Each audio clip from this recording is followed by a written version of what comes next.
That was like a 10-minute freaking potty break.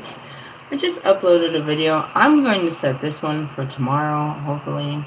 I don't know. I'd be lying. I don't ever do that. They'd be like, a premiere. What the fuck does that mean? I had said in the beginning of my last video that I had this teaching setting here and I didn't want to do it. And here I am. Obedient as I am.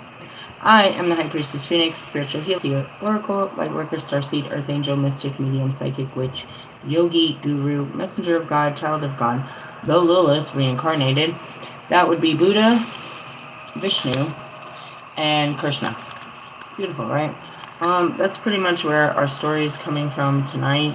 I'm just like, really? I came up, I took off my sweater, and they just like sat down and got to work. I was like, I just did an hour video about, you know, be yourself or something. Alright. Fuck. Let's start with the teachings of Buddha. I'm just going to dive into it. I've got big ass books here. I said I was going to do this and I didn't want to. And whatever. Whatever. I'm just going to redo the stories of, you know, whatever. Alright, Practical Guide to True Way of Living. We are picking up on page 432 out of the Teachings of Buddha. Alright, Teachings of Buddha. Hey, focus, bitch. I don't know what's up with my camera. Who cares? Focus on him, okay. So 432. I don't know where we stopped. I'm going to just pick up in the next paragraph. But if he leads his parents to Buddha and explains the Buddha teachings to them and persuades them to give up the wrong course and follow a right one, leading them to give up all greed and enjoy the practice of offering, then he will become more than repaying them. Oh, I remember. We're talking about how can a man honor his parents? Like, how could he ever repay his parents for the life that he's been given? And I was making fun of Russ. And I talked about this earlier about breaking generational curses. My very earlier video. Well, it's all going to come together. Just follow with me. Buddha's blessings abide in the home where parents are held in respect and esteem. A family is a place where minds come in contact with one another. If these minds love one another, the home will be as beautiful as a flower garden. But if these minds get out of harmony with one another, it's like a storm that plays havoc with the garden. Okay. Like-minded. I'm seeing all of my freaking celebrities. It's like, it's not just them. And you know what I mean? The family they keep, the company they keep. You stay around people that are just like you. Right? You don't like that person that speaks their mind. That's different. And that goes back to the video I actually just did. If discord arises within one's family, one should not blame others, but should examine one's own mind and follow a right path. Once there was a man of deep faith. His father died when he was young. He lived happily with his mother and then took a wife. Let's see. At first, they lived happily together, and then, because of a small misunderstanding, the wife and her mother-in-law came to dislike each other. This dislike grew until finally the mother left the young couple to live by herself. After the mother-in-law left, a son was born to the young couple. A rumor reached the mother-in-law that the young wife had said, "My mother-in-law was always annoying me, and as long as she lived with us, nothing pleasant ever happened. But as soon as she went, we had this happy event." The rumor angered the mother-in-law, who exclaimed, "If the husband's mother is chased away from the house and the happy event takes place, then things have come to a pretty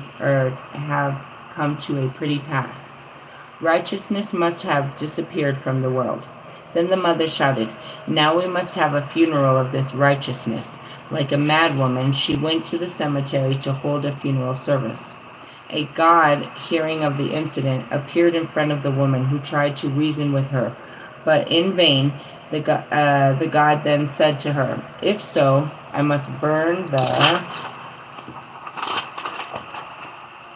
child and his mother to death. Will that satisfy you? Hearing this, the mother-in-law realized her mistake, apologized for her anger, and begged the god to save the lives of the child and his mother. At the same time, the young wife and her husband realized their injustice to the old woman and went to the cemetery to seek her. The god reconciled them, and thereafter they lived together as a happy family. Righteousness is never lost forever unless one cast it away oneself. Righteousness occasionally may seem to disappear, but in fact it never disappears. When it seems to be disappearing, it's because one is losing the righteousness of one's own mind. Discordant minds often bring disaster. A trifling misunderstanding may be followed by great misfortune. This is especially to be guarded against in family life. In family life, the question as to how the daily expenses are to be met always requires the utmost care. Every member must work hard like the diligent ants and the busy bees. No one must rely upon the industry of others or expect their charity.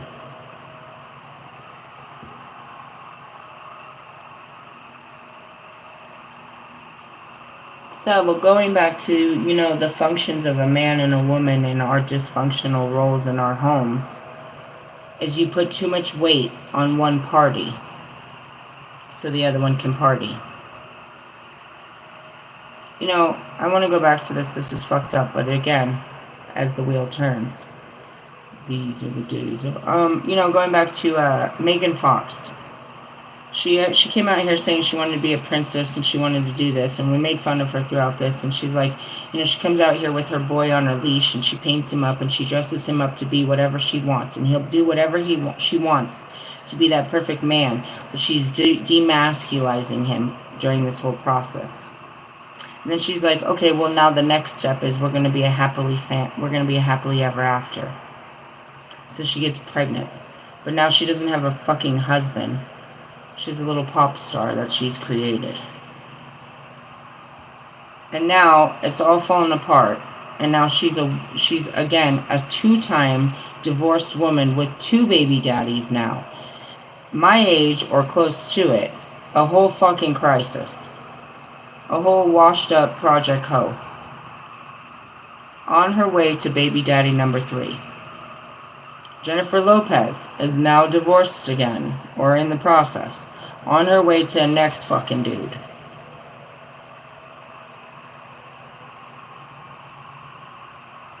They're looking for men to fill these roles that they think are men. And they believe that they are a type of woman that deserves a type of treatment. Because you guys have designed these roles as Adam and Eve. And this is how Adam works and how Eve lives. And it's killing Adam, and these Eves are disgusting.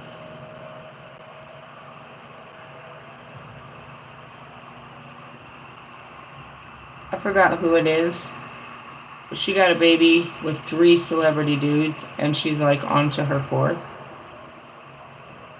And it's like, none of you are, like, when she's dating these men and these men are dating her, none of them are thinking about an actual, he's going to move into the house and take care of these kids. That's not even the concept. It's supposed to be an independent woman that takes care of her kids and handles her business, and her baby daddies is her business, and that's all messy, and she takes care of that, and I don't gotta fuck with that. I'm just fucking with her. Until you become one of those baby daddies or in the rotation of the weekly fucking visits and shit. Where did this come from? What does this have to do with it? Your perception of what a relationship is. Let me go back to this right here. In family life, the question on how the daily expenses are to be met always requires the utmost care. Every member must work hard like diligent ants and busy bees. No one must rely upon the industry of others or expect their charity. On the other hand, a man must not consider what he has earned as totally his own. Some of it must be shared with others. Some of it must be saved for an emergency. Some of it must be set aside for the needs of the community and the nation. And some of it must be devoted to the needs of the religious teachers. One should always remember that nothing in the world can strictly be called mine. What comes to a person comes to him because of the combination of causes and conditions. It can be kept by him only temporarily, and therefore he must not use it selfishly or for unworthy purposes. And then it goes to tell a huge story about so-and-so. And something about his garments. I told a different story. Now it says the life of women. I'm not going to tell women how to be women right now. I just want to tell you that the construct and the structure, as me, the Lilith, that would not submit to this patriarchy from the beginning of time, how you created it, and how I'm here to set it free, and how there was nothing wrong with me, and that perhaps God made a mistake. And that's what you don't get. You're not going to get that until you're a master. When you realize that this is all about forgiving God.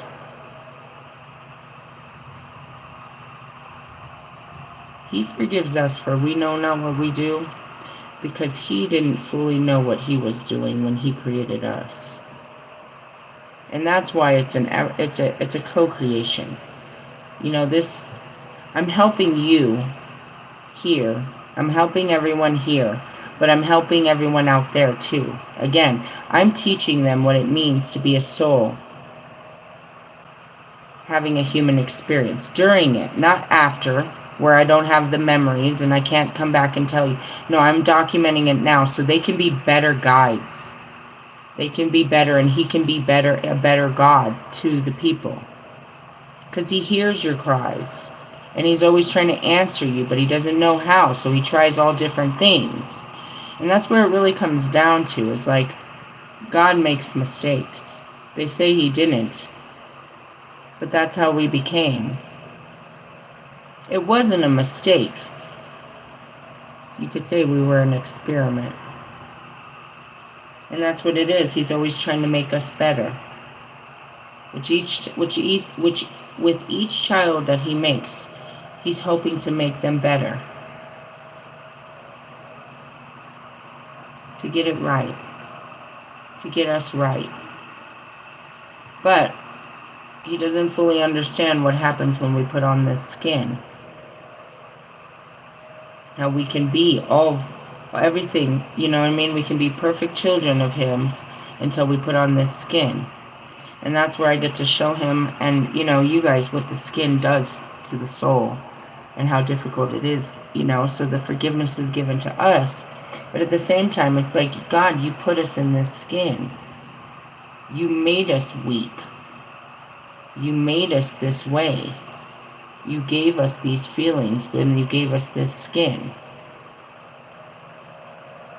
You know, and that's where it is you're supposed to be all grateful. But at the same time, forgiving. Going back to it, Jesus had to be forgiving not only towards everyone else, but ultimately to God, because who was doing this to Jesus? God did this to Jesus. Who did that to Moses? Who ruined Moses' life? Who ruined Paul's life? Who ruined Jonah's life? Who ruined Mary's life? God did, bro. Who's ruining your life? God. So, going back to it, let's go back to the beginning of time where he creates us. And that's it. He made some mistakes by spoiling his children. And they wrote stories about it later. There had to be consequences. And he became stricter in his consequences. And then he tried to switch it up. So, going back to it, let's talk about all this. In the beginning of the time, there's me and Adam. He wants us to play house in his garden. Okay? He's not going to interfere. He's not going to interfere. That's the rules. There's particular rules set by the universe. That goes back to, you decide what the rules are going to be. Work with me. Let's create this construct. Let's create this, you know what I mean? In essence. So he comes up with these own rules, his own rules.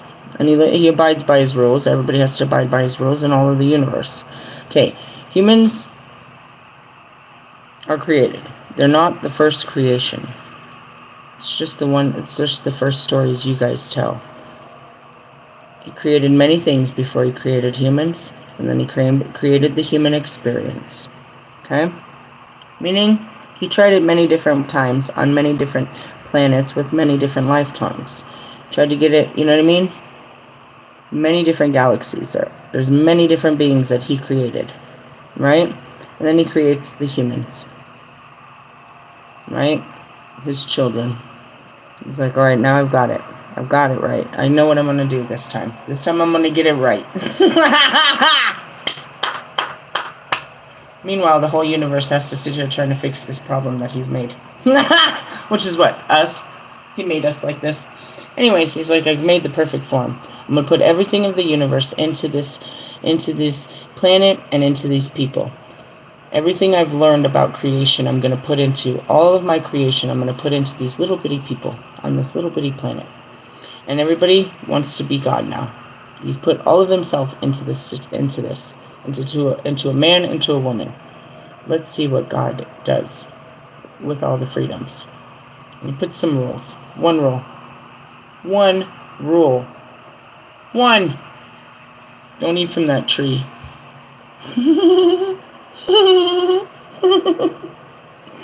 Alright. What's in that tree? All the knowledge and the wisdom of the universe is in that tree. Don't fuck with that tree. That tree's gonna fuck you up. It's gonna make you sick. Don't eat the tree. Okay. You can do whatever you want. Just don't eat the tree. Whatever you want. Just don't eat that fucking tree. That's what he tells us. Right? It's me and Adam. Okay. We get down to it, and we're playing mom and dad, right? I don't know. I'm just kind of being dragged around this garden, and he's telling me the names of all the animals and everything, and this is this, and this is this, and this and this, and he's executing that, ability to use the breath and give things names and shit. And then, so then I guess, nighttime falls, and this is where he decides that it's time to, we're supposed to lay together. Family hug circle, whatever. It's time to mate. All right, mate. And his thing is I must be on top because I am man. Like, that doesn't give you seniority. It's not the conversation, but ultimately that's what happens. And the universe is just watching this. This is that moment where we co-create. We come, we see, we conquer. It's supposed to be the first night. First night. I could have ruined my life the first night. First night. That's what we're supposed to do. And this guy's like, I'm on top because I am man. I'm like, no. And it's not that I even needed to be on top. It was that you're not superior.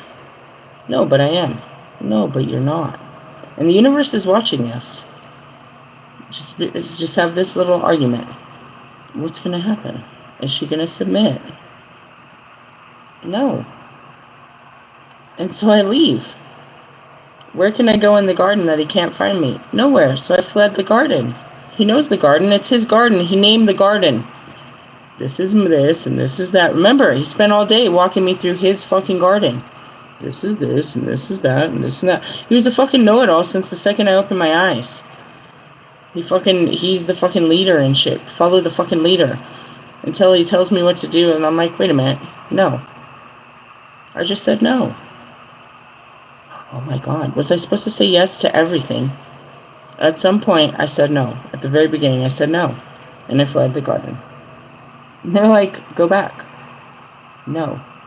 Now that's the big question. Why? Well, we can put this together later.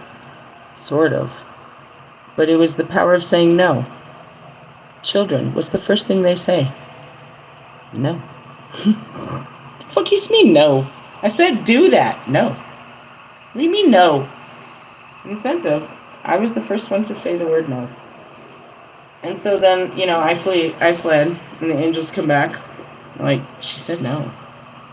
Are you going to destroy your first creation because she won't do what you said? Okay. How far are you going to let this no go? He's been through this before. Many times. It happens every time he creates a race. They don't want to fucking do what he says. Oh God, it's happening again. And the universe is looking at him. And he's looking like, oh God, please don't do this again. She won't go home. And now everything's on pause.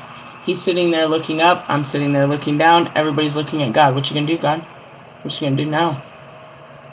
All right. Let me fix this. I'm gonna give him another one. But what about her? We'll figure her out. She said no. Give him another one, and we'll keep the story going. Because this is it. We're supposed to sit there and lay together in the garden. This bitch didn't have a problem. She laid there all her life. She never said no. He made her so she wouldn't say no. Right away, we have a problem. Houston, we have a problem. She said no. What does Lilith stand for? Rebellion. No. I'm not going to do what you say. Did I say no to God? No. I never said no to God. I said no to every other fucking being.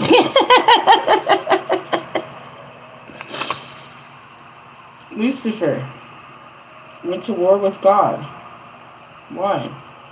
He said no. I'm not gonna. I don't want to. No. Okay. There's all of these stories in time about the rebellions. Okay. So here it is, his first day, and I said no. He's got a problem. Not a problem he hasn't had before, but it's a problem. We have a problem. Okay, now I flee. You're never going to hear about me eating that apple. I come back and I tell them to eat the apple. Now, how is it that, what's the thing? As soon as I left the garden, I knew all things. I discovered all things outside of the garden. Right? And that's the story. Is after they ate from the apple, again, rebellion. They didn't do what he said. It's a funny thing. Did you do what he said today? No. Is he going to destroy? No.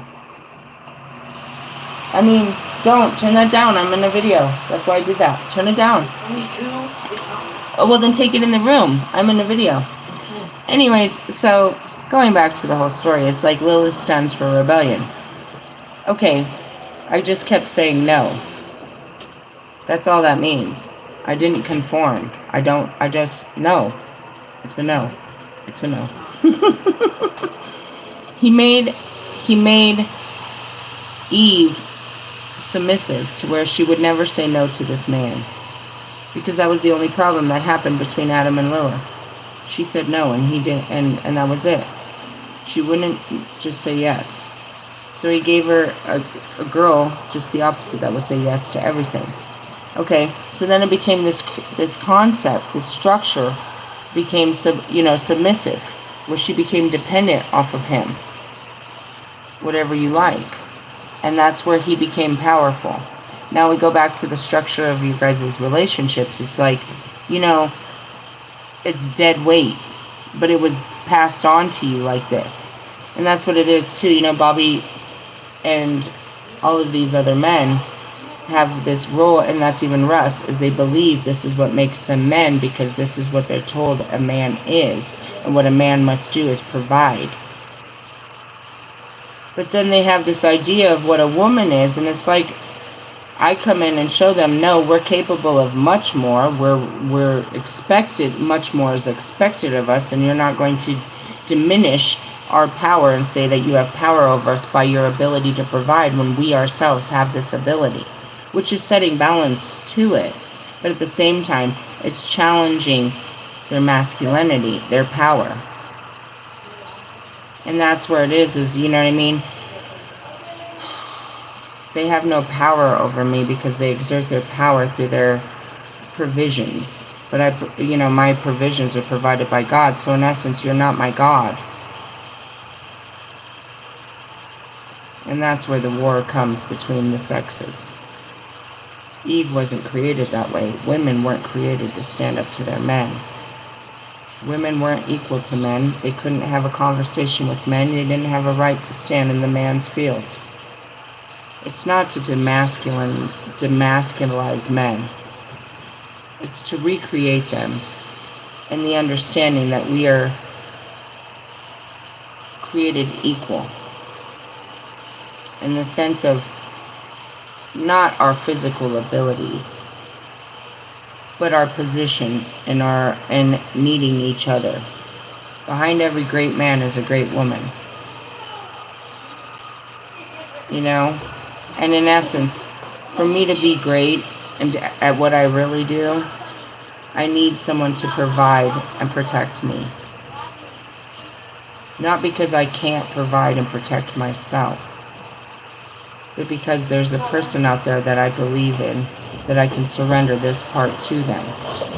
It's not funny. Hold on one moment.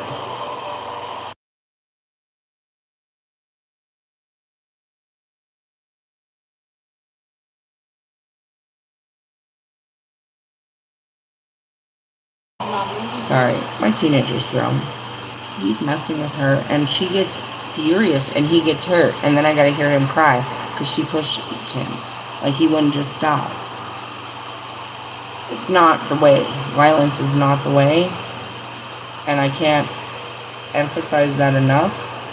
But at what point do you take so much torture where you have to, like, you just kind of snap? And I'm like, stop pushing her, dude. Stop pushing her. Stop pushing her. And that's really where you realize is, like, I can't hold her back. And in essence, this is practice. Because if you start acting like this out there with, you know, men or other people, you're not going to take it. It's in the skin. So going back to this was all about your family structures. Is you were told that it's structured that way, but that's a failed structure. It's a failed structure to put so much dependence on your man and become weak and powerless to him, but at the same time make him weak and powerless to the situation.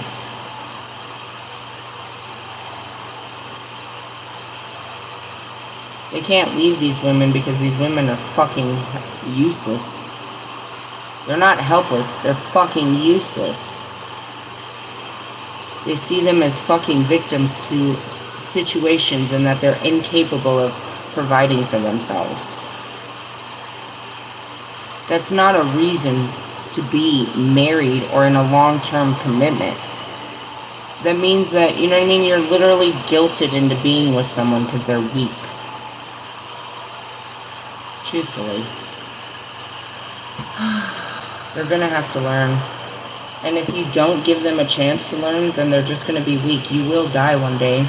Who's gonna take care of them then? They're not your children, they're God's. Anyways, let's move on to some self-realization. We're gonna change it up and we're gonna go into this. This guy talks about the teachings of Krishna and Vishnu, which are both there. They're all the same, almost. You'll see. There was a page, something 200 and something. We are turning to reaching life's perfection. I'm just going to jump in the middle. People go to church and say, God, give us our daily bread. Actually, and this is talking about provisions again, if he did not give it to us, we would not be able to live. That, in fact, the Vedas also says that the Supreme Personality supplies all the necessities of every other living creature. God is supplying food for everyone. We human beings have our economical problem. But what economical problem is there in societies that other human in other human society? The bird society has no economical problem. The beasts have no economical problem. There are 8,400,000 species of life. Out of that, human society is very, very small. So they have created problems. What to eat, where to sleep, how to mate, how to defend. These are problems for us, but the majority of creations, the aquatics, the fish, the plants, the insects, the birds, the beasts, the millions upon billions of other living creatures do not have such problems. They also have living creatures. They are also living creatures. Don't think that they are different from us. If it is not true, then we human beings are not only living creatures, then all others are dead. No. And who is providing their food and shelter? It is God. The plants and animals are not going to the office. They are not going to the university to get technology or education to earn money. So how are they eating? God is supplying. The elephant eats hundreds of pounds of food. Who's supplying? Where are they making arrangements for the elephant? There are millions of elephants. Who is supplying? I had to stop there because in my earlier video I said that. It's like, I've been without security for nearly 3 years. God asked me to give up my security and trust Him to take care of me and my children. And one of the biggest, most beautiful miracles you'll see in all of my videos is how He did such things.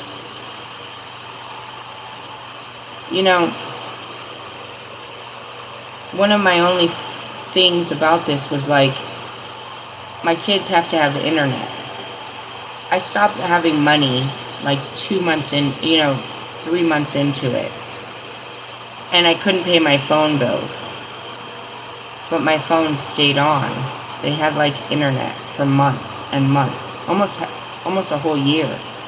Not just internet, but we had hotspot to share with other people. I would have credit cards, just have money. I would find food stamps all the time. People would just give me money. Miracles would just keep happening. And I just said that in my video. It's like God is in everything, and He's showing His love through things. He's there to take care of you, but you're trying to take care of everything. And when you just let Him take care of you, yeah, it's going to be a downsize. But in essence, you really see that He really got you. We've never gone without, and you'll see through the whole video, it gets scary, that we're always in a place of scarcity, where I don't know, and I'm fighting it. That's fighting the poverty mindset, is I have to provide. Just like you men, you'll watch it, and you watch me wake up crying because I'm being forced not to work. To trust that everything will be okay. That He'll provide for me. And I wake up every morning, I can't do it. I have to do something for my family. And it's the hardest fall, but you see that I overcome it. And I trust Him. I couldn't have seen this coming, but you never know what's coming, because God is coming. And I've learned a lot of lessons, and it's like, it doesn't matter what you have, because He's always got more for you. You don't have to wait till you have money. My whole trip, you're going to watch it. 2 years, I didn't have jobs, and we traveled through multiple states, and never missed a beat. There was times, as I traveled, I learned to ask people for gas. There was times, I have to actually bum money from like friends and stuff. When He told me, He would tell me to ask people, and I knew they would say no just so I could get used to the rejections. But then He would show me how random people, strangers, would just help me. Just turn around and give me hundreds of dollars, and just, He showed me that He lives.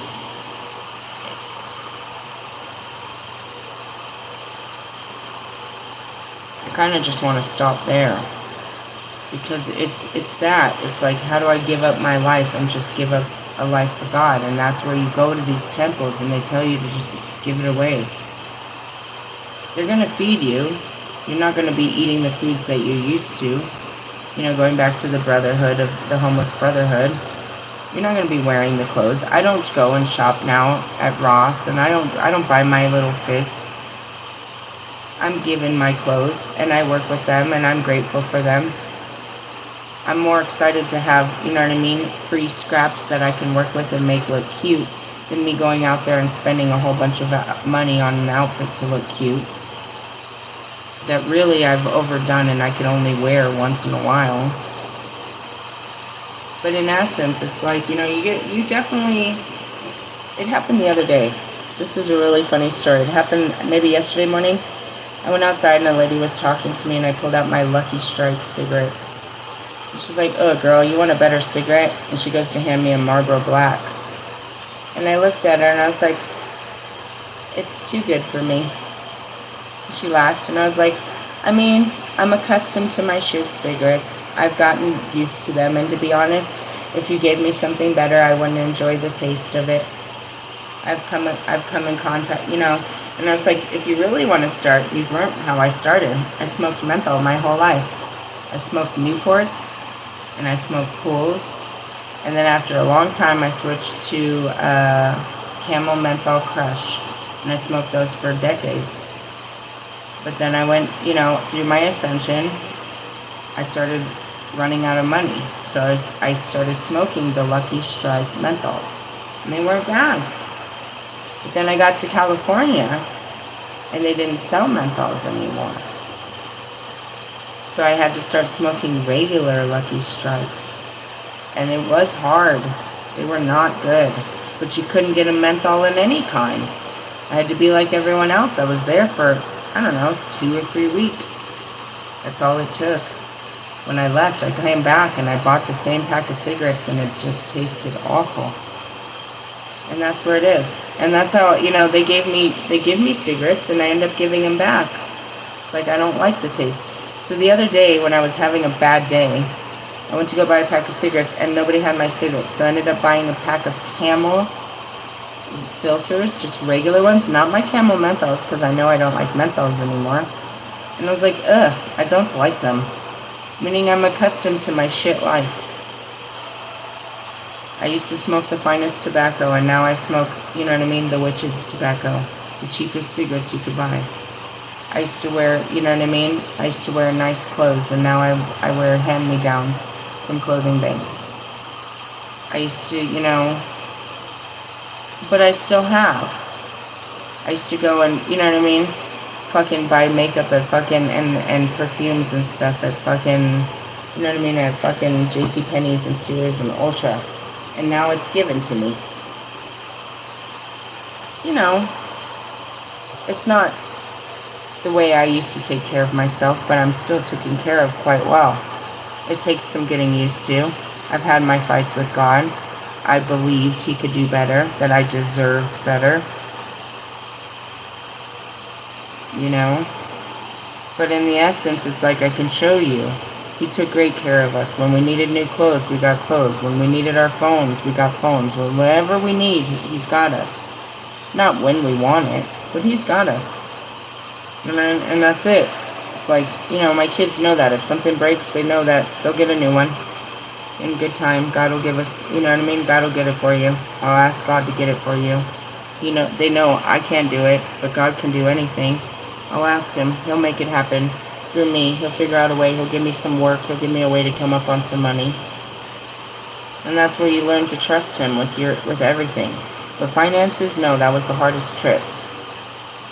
I came from a long line of independent women that were never taken care of. I came from struggle. I came from survivors. I came from the streets where we hustled till our dying day. My mom was a functioning drug addict. Do you know what that means? She was a full-blown drug addict. But she held jobs. She held careers. She went to college.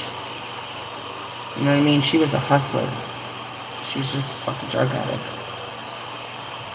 In the sense of, you know, breaking my manhood and letting God take care of me was extremely hard.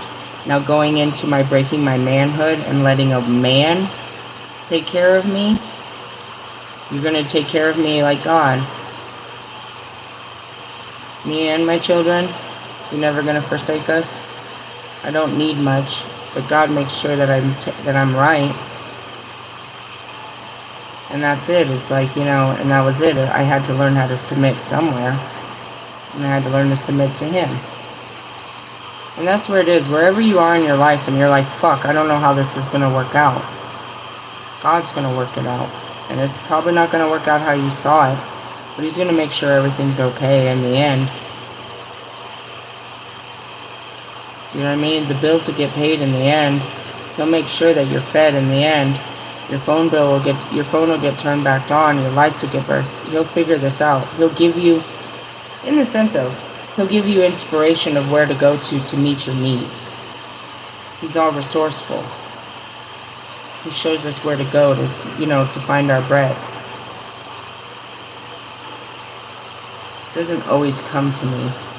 And what comes to me is, ideas.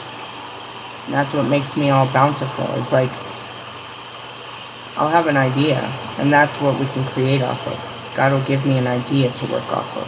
He'll give me insight of how to work and what will work and what's the least amount of work I need to do. Sometimes it's hard work. So the process of acknowledging that God is supplying is better than thinking God is dead.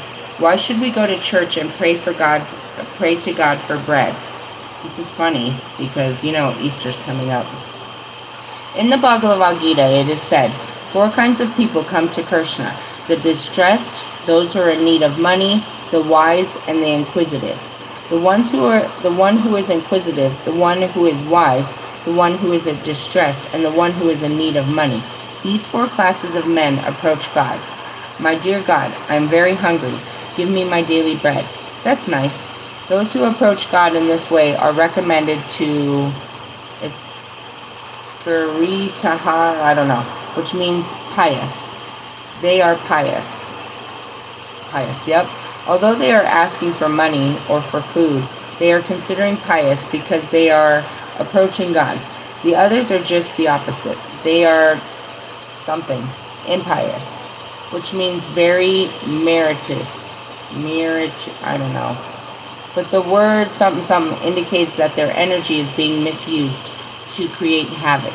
Just like the man who invented the atomic weapons. Oh, that would be Benjamin Franklin. That's right behind me. Jeez. He made some mistakes in his life. He's here to fix them. He started as Benjamin Franklin. We're talking Albert Einstein back here. I know his first name. He has a brain, but it has been misused. He was creating something that was dreadful. Created something that will ensure that man will no longer have to die. What is the use of creating something so that millions will immediately die? They will die today or tomorrow or after hundreds of years. So what have the scientists done? Created something so that man will not die immediately?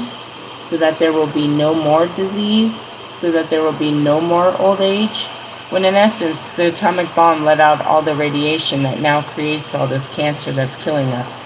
Let me stop there. That was a good one. We have the best intentions in what we're creating.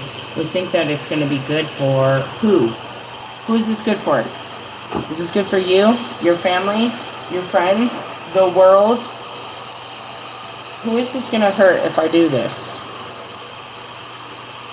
Is the questions we need to start asking ourselves. We create madness. I create madness all the time. Who is this going to hurt? That's cause and effect. We don't think about it. We get so excited in the possibility that we can do it, that we get to it, and we don't realize what we've done after we've done it. Especially those that, creatives. It's like, I went back to this morning's video with Marshall and with Russ and with all of you. It's like, alright, you're going to create a new album, but why? For who? Why did you create this madness? What good was supposed to come from this? Money in your pocket, more followers, more pride, more accolades. It was only good for you. It didn't feel so good when you were playing it. Think about it. Alright, we're moving on. We're moving on to some Wicca. Where are we moving on this? I have a bunch of stuff pinned down. Akashic Records, Death and Reincarnation and Karma. After entering a new body, I'm just jumping completely out of context. Completely. How far? Well, I'm skipping all of this, and I'm going right here. After entering, I'm skipping. Try the book. When was this? It's The Complete Craft by DJ Conway, the author of Celtic Magic. I don't know. I get all of my shit at the thrift store, which I'll be there tomorrow. After entering the new body, the subconscious mind becomes very aware of all the challenges and obstacles the new family raises against the altruist desire. Although the conscious mind is not aware of this, the subconscious mind knows that the goals cannot be met fully, or sometimes only partially. What we learn out in our new life will not be what we expected. However, all life experiences have value. As on the physical, ordinary level of life, not all choices are wise ones. Most choices will be made out of necessity. Nevertheless, the necessary choices frequently turn out to be the wisest ones and of the most value to spiritual growth. Karma is very, very much involved with reincarnation. Karma is the law and cause of effect. Every action causes a reaction that equalizes the balance.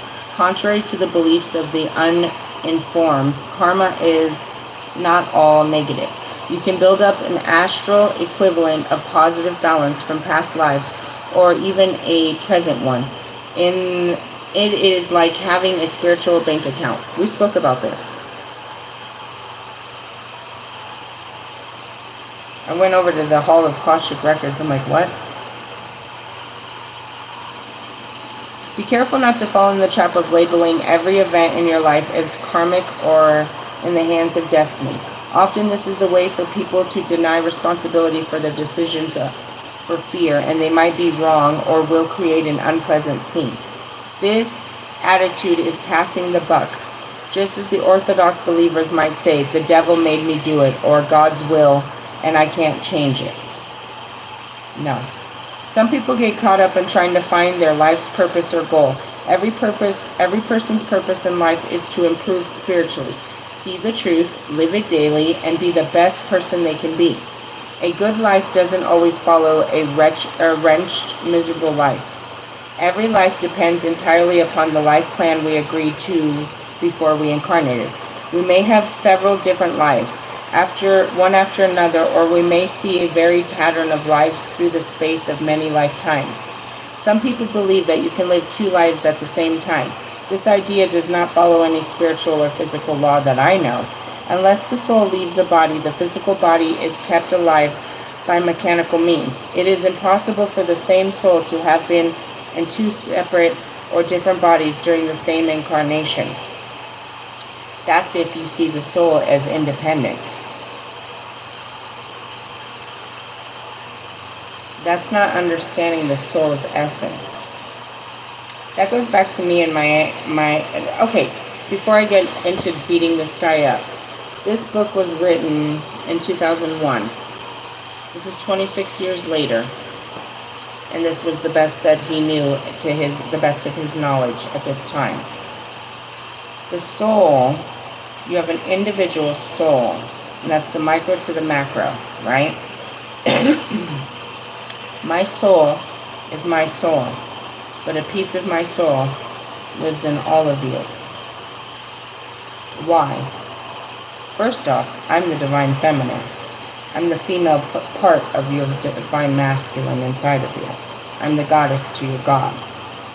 So you're going to recognize me inside of you more than anyone. But in the essence, Kobe Bryant was a person, was a soul inside of a human body.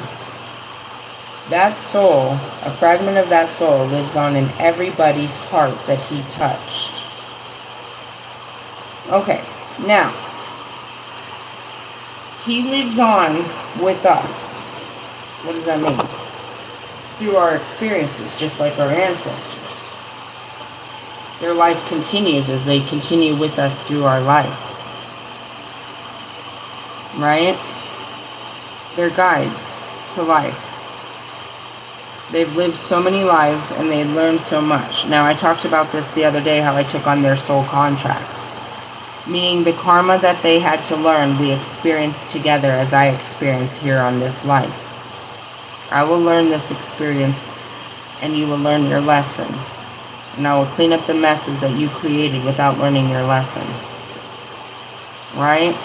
So in essence, Pac had a lot of lessons to learn about compassion, forgiveness, kindness. He was too rough around the edges. He came out too hard. Kobe Had a lot of lessons to learn about compassion and kindness, empathy.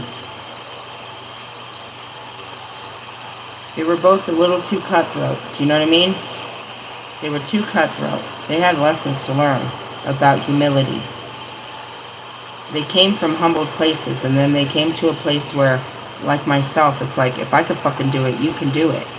Not understanding individual challenges, not understanding the individuality of the person, understanding the altruism that's put upon you, but not understanding that.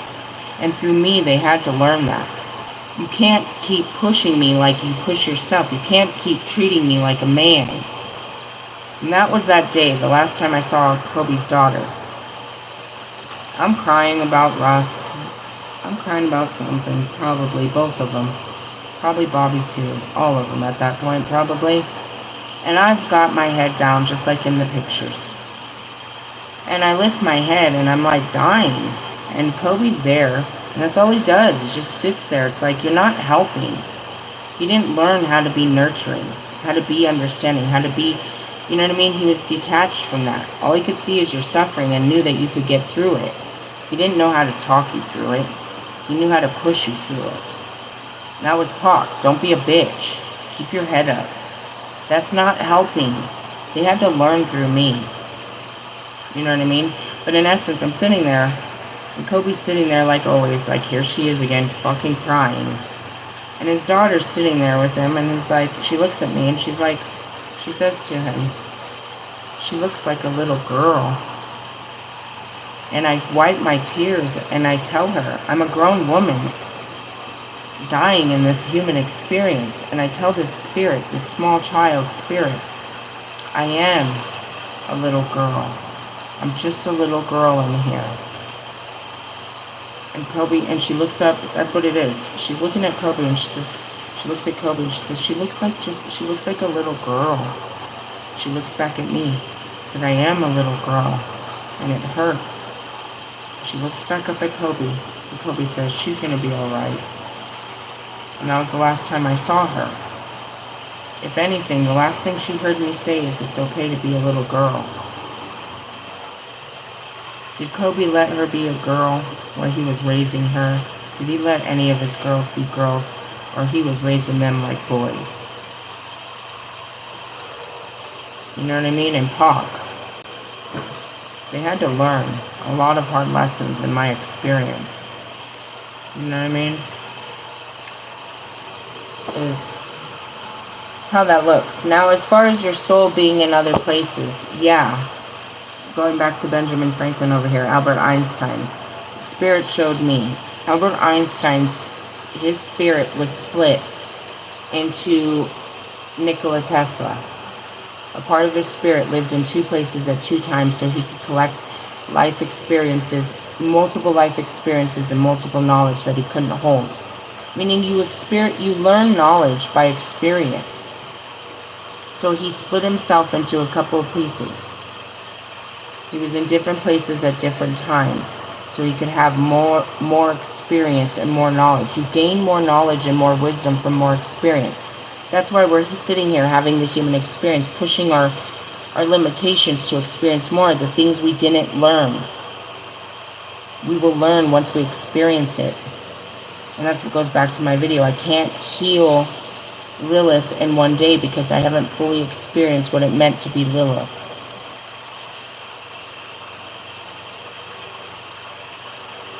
How do I experience it? Here in this life. It'll play out and I'll understand what I didn't understand then. And I understand it how? By having experiences. Stupid ones. Just saying that. Anyways, going back to it. Unless the soul leaves the body, blah, blah, blah. The soul, it is impossible for the same soul to have been in two separate and two different bodies during the same incarnation. It's not true. That's what they believe a twin flame is. That's not true either. You're a reflection of a part of me, but you're not me. A part of me, you're just a part of me lives in you. but you're not me. Right? Through you, I can have more experience, more understanding. Through your life experience. Alright. If you were to say the closest DNA blueprint to me, that'd be Marshall. Me and Marshall have almost the same identical blueprint. He is me, I am him, he is a male, I am a female. We're completely different. We don't carry the same soul. We carry the same frequency. Therefore, our life's destiny and our life's path and our life's blueprints always look the same. Because every life we ascend together.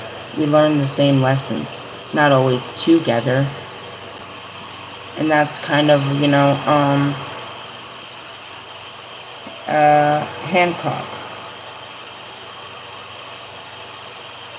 Together we rise. And that's why he's been there. He's been there in multiple lives as my partner, but he's there in every life. Because in every life we ascend. We learn together. We have the same experiences. He's had the same experiences as me. He's not me. He's my counterpart. God created us alike. Now, and you have my other counterparts. Was Marshall created in the same time that I was in these parts? Yeah. He just wasn't my partner. He was experiencing the same life that I was experiencing. Sometimes we would gravitate together to have these life experiences together. Sometimes we experience them apart. But each time, we always, accomplish the life that we've come to experience. And we come back together. He didn't know there was anyone out there like him. And I didn't know there was anyone out there like me until we started to understand. Only when we started to discover ourselves did we discover that we were exactly alike. And that's where your soul recognizes itself in another. He's not me. We have the same perception on life because of this. We've had the same experiences. You know what I mean? Lucifer was there as Lilith lived other lives. Lucifer just never became anything more than Lucifer. We became more things. You didn't.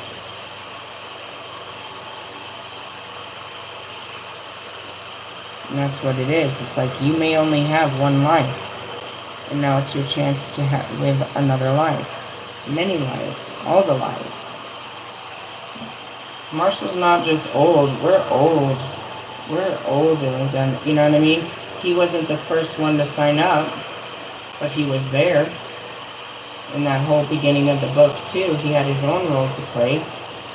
He wasn't Osiris, but he was there. We were all there, and that's it. It's like, he'll rise with me, because he always does. Maybe we won't rise together, as a couple, but we will still rise, as we always do. And that's what your counterpart is. Now, going back to, I just don't want to throw his name out there, because then everybody stalks his ass. I'm not ashamed, and people from the old school know exactly who he is already. They know. I'm not being sneaky. I'm just, he doesn't need stalkers. He doesn't really know how famous I am. I got stands on my case. And he's possessive, in essence. Going back to it, it's, for God to bring this dude in, and for me to gravitate to that dude, that means we're on the same level. Alright? And that's what it was talking about, like minds. I wasn't on his level and he wasn't on my level. Bobby's not on my level and I'm not on his level.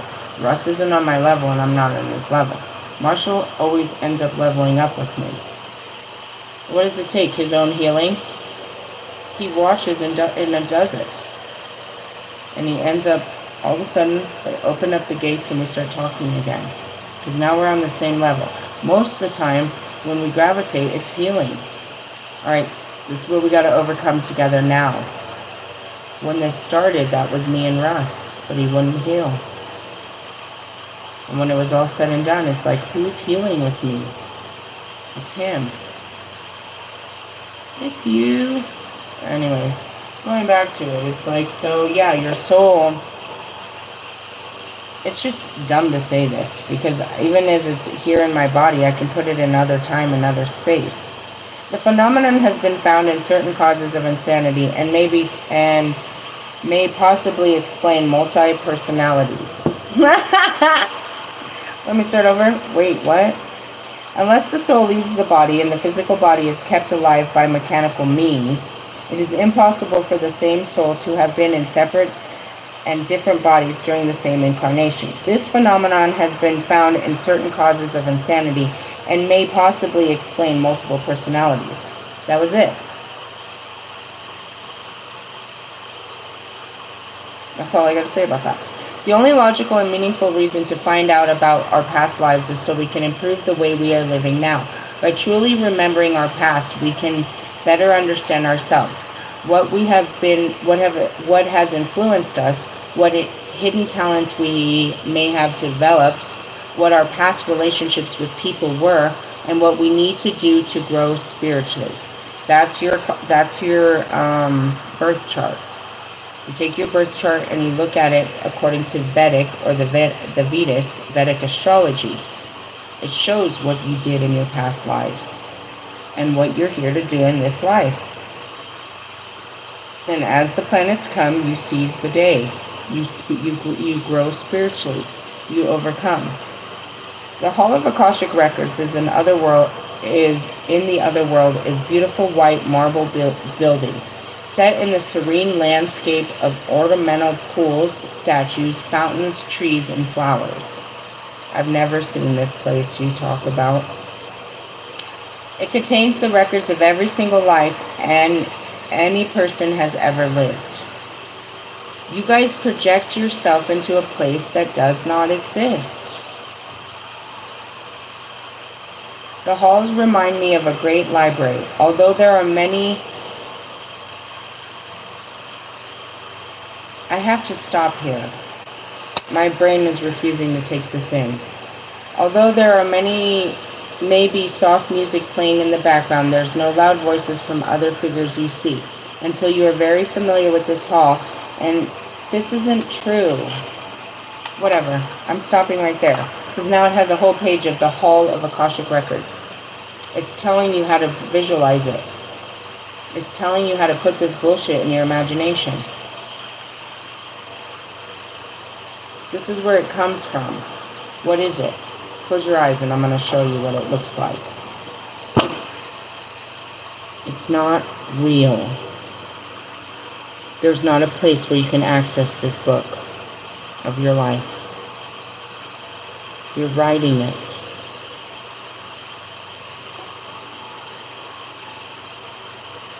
I had a talk with my daughter earlier. We were talking about something. She's like, when you die, I'm gonna something with all your stuff. I was like, all of my stuff is gonna be fucking, it's gonna be fucking put in the museums, and it's gonna be studied, and it's gonna be fucking, what did I say it was gonna be? It's gonna be ancient artifacts. It's gonna be artifacts that people will use and study. She's like me? I was like, yes.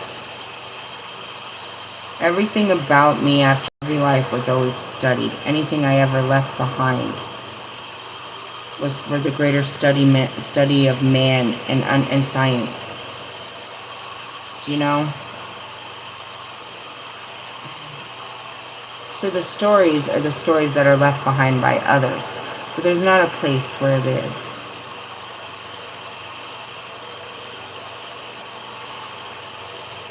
How did you learn about yourself? Because they wrote about me. They wrote about you too. This isn't your first life. It just feels like it. You're doing everything for the first time. Every time you do it, you think it's your first time walking. How many times have you walked this land? I think it's your first time falling in love. How many times have you fell in love and how many lifetimes? How many times in how many lifetimes? Did you only fall in love once in each lifetime? How many lifetimes did you have? Did you only fall in love with the same person every lifetime? At no lifetime did you want more or a different type of love. You never craved nothing more than the same person. Do you know what I mean? These Akashic records, again, they're just, a lot of these teachings are belief systems passed down. I'm not going to teach you what people believe is this place where you can access everybody's life story and fuck with their destiny. That's not true. Only when you know your purpose can you walk in it. And nobody knows the purpose on your life. Well, fuck, that's kind of scary. Tree told me out of nowhere, bro. I don't know what he knew. But in the middle of an argument, he screamed at me. He said, "You don't know how important you are. You're going to heal the world." This was way before I became spiritual. We were just arguing about some music or something. He knew that I was here to do greatness. My family knew I was here to do greatness. Everybody knows that I'm here for greatness, but they don't know how it's going to end out. And they're going to do everything to try to stop it. And that goes back to Mother Mary. They knew she was going to birth the new world. And they did everything to stop it, but they couldn't. You know what I mean? Back to Moses. They knew that this Savior was going to be born. Jesus, they knew. They can't stop it. How did they know? Because there were stories written about this. They didn't go to an imaginary place and find out how this plays out. They read the stories just like me and you. But they're choosing what to believe, because if God has gone before us, then nothing could stand in front of us. Going back to it, I'm in the books. I don't need to access my life when my life is in the books. This is a real thing. It's not a secret place where you go. I always talk about the Akashic records. What the fuck is that? It's always some library or some place where your whole life has been written and you can access all your past lives. I've never. All the places that I go in the universe, there's no such thing. But neither is there, you know what I mean, your heaven or hell. There's not a place where we can go. It's not a destination where you go to suffer. There's not a place outside of the universe. That's my favorite question to ask people. Where's heaven? They look up in the sky. Bro, it's dark up there. That's the universe. That's outer space. Where in outer space is heaven? Where do you go when you leave this body? Everybody looks at outer space. Then that means you're an alien, dickhead. That means you're an alien. There's nowhere in outer space. God didn't put heaven in outer space. Then you ask them where hell is, and they look down on their feet. Okay, we are fully aware that if you dug a hole from here, and you just kept going for the rest of your life, you're going to get to China. There's no hell. You're not going to find people down there, or, you know, you're not going to find that. That's not real. It's a place of your imagination that you chose to believe. Going back to the devil. Where the fuck is this guy? I gotta meet this guy. This guy is more powerful. This guy is... Who the fuck is this guy? What does he look like? And then I start reading these books of how you guys picture this man with a goat head. What? So then there's men running around chopping off goat heads and putting it on and having sex with women, and it was the best sex of their life. What the fuck? Have you guys been reading in your books? In the sense of, can't read everything, you can't believe everything you read. But going back to the Akashic records, they were told that there's this place somewhere where all knowledge and wisdom is hidden, like a fucking apple. Nah, bro. Fuck around and find out. How did you find out your past lives? I started reading about them. God gave me books that said Reclaiming Your Dark Goddess. As I turned the pages, I realized this is me. I'm playing this fucking story out right now. This is me. They're talking about me. I identify with this. And then I started seeing me in the past. When I accepted this was me, I saw that this was me. And I see me then, so then, let's go back to Wednesday. I'm in my feelings. No, I'm in Lisa's feelings about Bobby. And I'm seeing that this is Lilith's feelings about Adam. They're not my fucking feelings. But this is your karma. This is your life. You wear the past lives to overcome it. Oh. Okay. God didn't tell me I was Lilith right away. He showed me as Eve.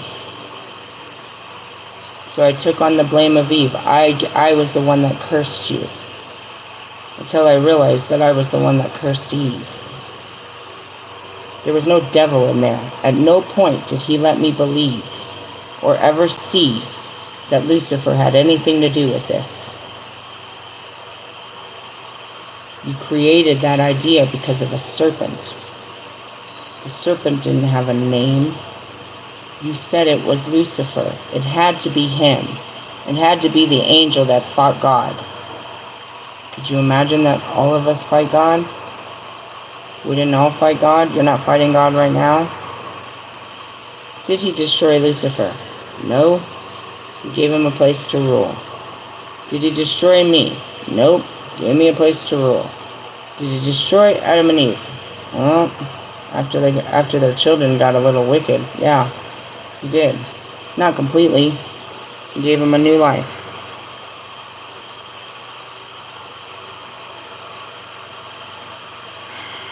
Why are we here? He's given us another chance.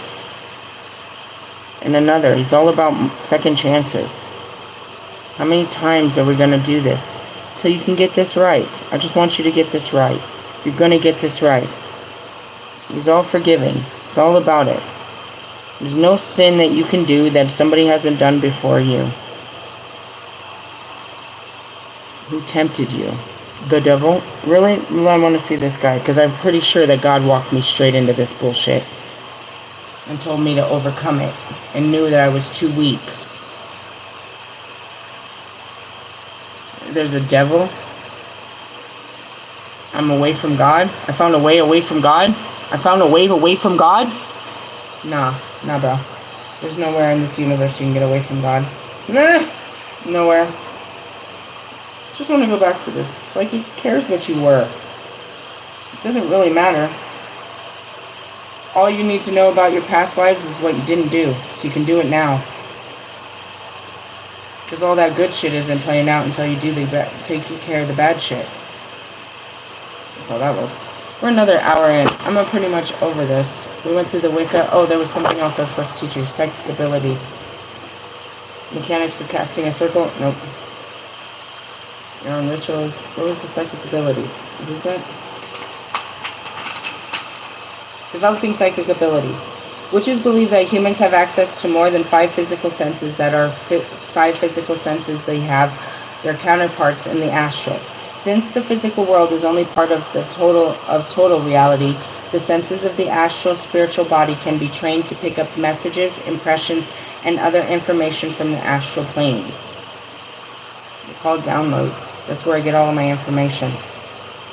These are kinds of explanations why people are psychic, or why science believes no one is, but really do not matter. That fact is, most people have one or more psychic abilities of varying degrees of strength. Almost all witches work with at least one psychic ability in their spiritual work of magic. According to the laws of science, the bumblebee should not be able to fly. However, the bumblebee does not know this and flies anyways. I know, because they're so fat. You're so fat, and their wings are so little. They are so fat. How do you fly with that, you fat ass? And that's what it is. You think I can't make this body levitate, but I'll show you. This doesn't matter if other people know your abilities. What matters is that you know you can do what you can do. The words clairvoyance, clairaudience, clairsentience all refer to various ways of referring to psychic senses and being aware of psychic happenings. Clairaudience means you hear music or voices that are not audible, I can't say it, to the physical ears. Did you hear that? It means I hear music and voices that you can't hear. Clairsentience means, which is clear knowing, means to receive information that the receiver has no way of perceiving in the physical. That's what I told you. This all comes from outside of me. People often say, I just know. When they are using this sense, the word clairvoyance or clairseeing refers to non-physical sight or perception and is connected with an inner vision. Nearly everyone is familiar with the term gut instinct. These are intuitive feelings that arise from deep within and let you know that you're making a positive or negative decision about something. Most people rely on their intuition when deciding if they like or dislike new acquaintances, or when dealing with such decisions as signing a contract or purchasing something. If you go against these first impressions, you usually wish you had followed them. I'm going to stop there because I'm out of breath. The things that people fear about me are just your own intuitive knowings. You learn how to trust yourself. Now, going back to impressions. Your first impression is always what your mind thinks. Doesn't mean it's always right. You have to stop thinking. You have to feel it. How do you feel about this? Not what I think. I think this is some bullshit. How do you feel? I feel like this is going to be fun. I know this looks stupid, but I have a good feeling about this. And that's it. Are you just judging it by what you think? Or are you judging it by what you feel? And that was my last video, and that's why I want to stop here. People judge me by what they think. They don't know what to think about me. So they think I'm evil and they're afraid. And I said, what do you feel? Do you feel like I'm scary? Do you feel like you're going to be in danger with me? Do you feel like I'm out to hurt you or take from you? Or are you just scared? And that goes back to my psychic abilities. I talked about that too. It's like they know they can't lie because I can sense it. I can sense it. I feel you. I feel what you're thinking. Because you're giving it off. You know what I mean? Like, I can sense the senses. I call it the sixth sense. The gift of discernment. You know what I mean? Being able, and that goes back to Mr. Plum. I had a long, hard talk with him. Crying. How can your world say that I don't have these abilities when I do? That something's wrong with me because I can see the spirit world. Nothing's wrong with me. Confirmation. And he says to me, and this was later, he confirms that he actually did speak to his dead dad's spirit. But at the time we're having this conversation, he said, just because I've never seen a spirit doesn't mean you don't see them. And just because I see them and you don't doesn't make me evil. It makes me special. That's it. Just because I can hear the Holy Spirit doesn't mean I'm crazy. You know, and even before, when I heard my personalities, not knowing I was crazy made me crazy. But hearing them, you know, and that was Bobby. It's like, I told him, I was like, I can hear your spirit. He's like, I don't know what you're hearing. I don't know what voice is talking to you. Well, that's nice. I don't have to forget what voice is talking to me. My guts are guiding me to you. How about that?